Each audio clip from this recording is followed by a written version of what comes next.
Okay, this is a female reproductive system part two. So I got cut off previously. Just we're not going to really do a lot on pregnancy and childbirth, but there's enough questions that I just wanted to look at a couple things that are of interest.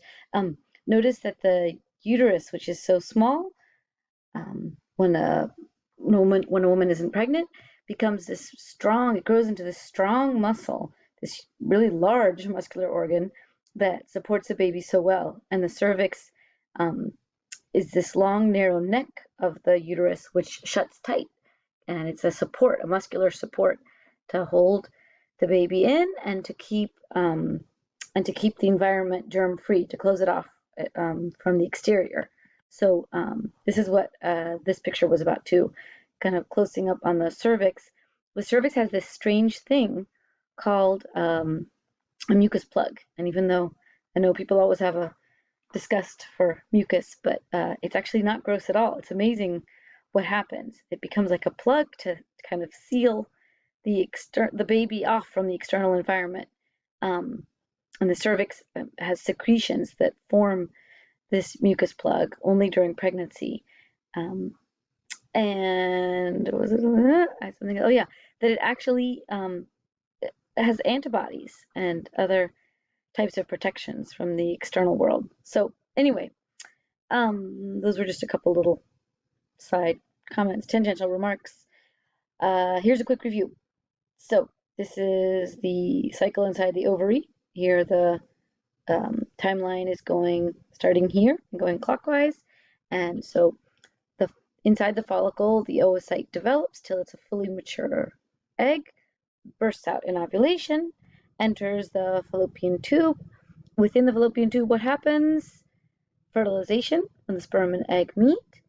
The timing is right, and then it travels along the fallopian tube. By the way, this fallopian tube has cilia, to encourage the direction of movement of the egg. Well, no longer an egg. Now even though it's not the technical term, I'm going to call it an embryo because it's a new life. The early stages of an embryo has all kinds of technical names, which I find bothersome. But anyway, then it arrives in the uterus, and this is when it implants itself. And so it's called, they haven't named it here, but this is, oh, I know it's been labeled here and I cut it off. This is implantation here, when it really embeds itself deep inside that vascular tissue. And it does so to connect with the mother's blood because that's its source of nutrients and of oxygen. So the three events: ovulation, fertilization, implantation, and obviously oogenesis, which is this whole cycle here.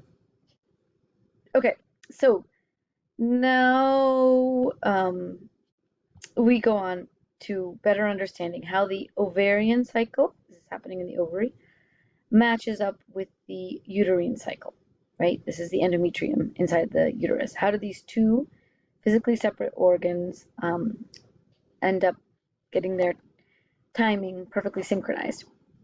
And so we'll go back to this picture here because it's important, but we have to start to understand hormones. So don't worry, you don't have to know all these hormones, but I want you to understand the basis of where this all begins. All hormones are controlled by two parts of the brain. This red part of the brain is called the hypothalamus.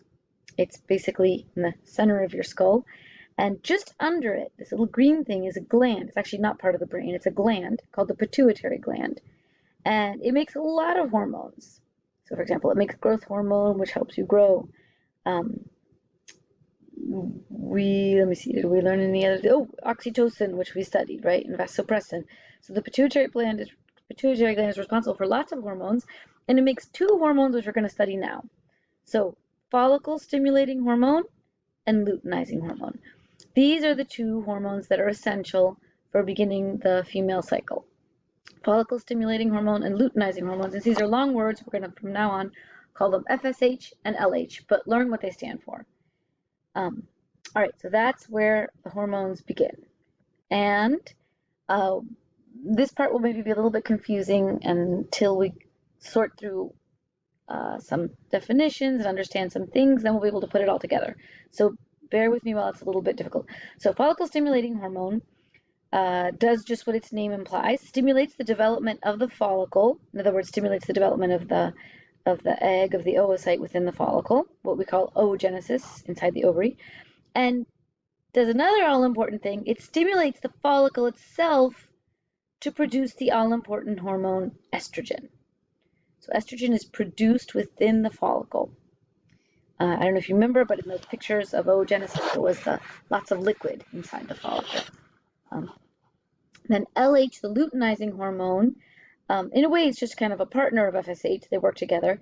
It also has the function of causing ovulation. There's a huge spike of LH, of that hormone, right before ovulation occurs.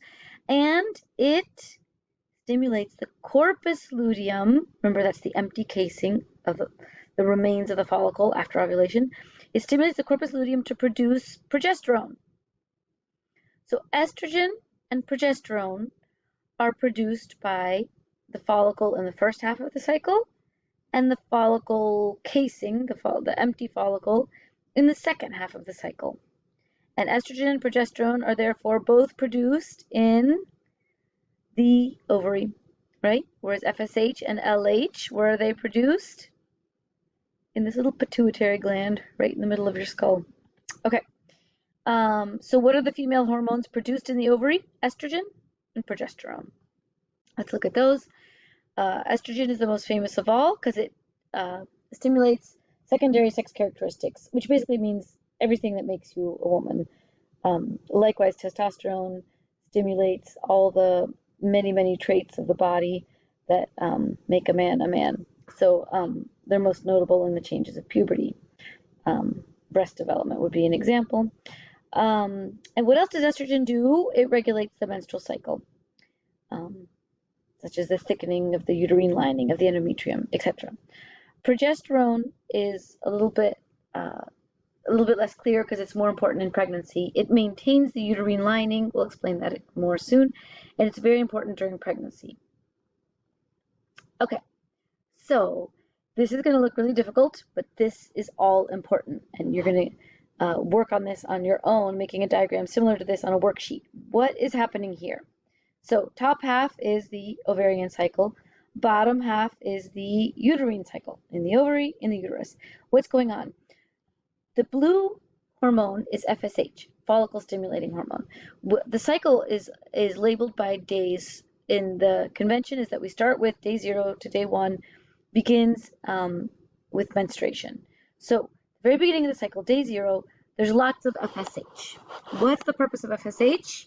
It's telling the ovary to develop the follicle. It's waking up one of these follicles and saying, hey, get going. It's time for you to develop an egg. Okay? And so what happens? FSH slowly stimulates the follicle to grow and develop and grow and develop. And the egg, or the oocyte, is growing and developing. And notice it works in tandem with LH. LH is present also. A little bit more FSH at the beginning, but they work together. And there's this arrow saying this is what they're causing. They're causing the development of the follicle. And then there's this big spike in LH, right? The quantity of LH becomes very high, very suddenly, and that triggers ovulation. So here's the red arrow saying, what is the LH doing? It's causing ovulation, and then LH continues to be predominant, although they're again working together. And LH is now acting on the corpus luteum. And what is it telling the corpus luteum to do? To produce progesterone. So FSH is affecting the follicle, causing its development.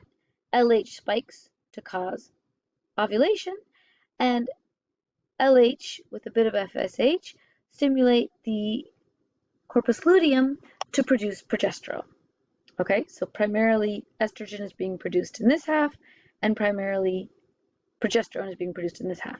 So now we could put yet another arrow and say this here, estrogen is being produced, and down below, look what this yellow graph shows us, quantities of estrogen, right? So notice as the follicle gets bigger and develops more, it produces more and more estrogen, right? And likewise here, corpus luteum, we said, produces progesterone, and so look down below what it's causing. The green part of the graph is the quantity of progesterone over time in the cycle. And so why is that occurring? Because as the corpus luteum produces progesterone, it causes a big increase in the amount of progesterone, and then as the corpus luteum dies off, it causes a dying off in the quantity of progesterone and estrogen. Okay, and yet there's more arrows going on because all these things are interconnected. The estrogen, what does it do? It causes the building up of the lining. So it tells the uterus, you need to thicken your lining. You need to develop your lining. All right?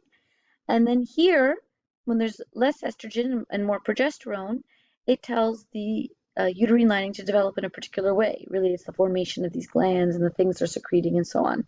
And it maintains the lining and develops it further.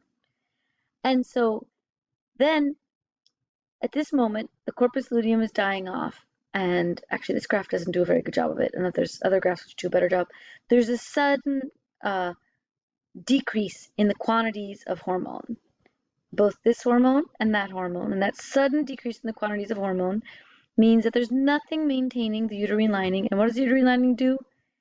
It begins to degenerate and to be lost.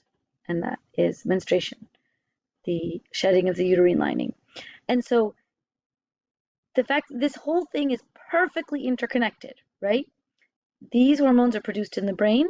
They cause the ovaries to do the right things at the right time.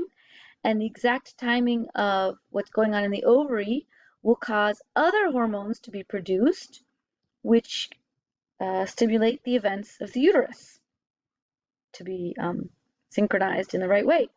So it all fits together perfectly. You know what? All I did here was enlarge that. So if you want to go through this, and you might want to replay what I said again to really come to understand it better and better.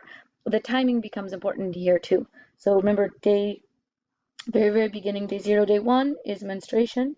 Day 14, this is obviously based on what is, so to speak, the average cycle. It's going to depend on each person, but more or less right halfway through, day 14 is when ovulation occurs. And let's see, I think that's all for now. So here's menstruation at day, right beginning at day 0. And here's when ovulation would be. And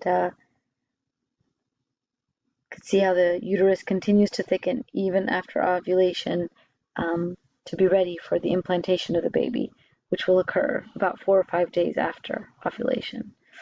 Okay, this is the similar graph. There's just all kinds of ways of understanding it, and different graphs have different emphases.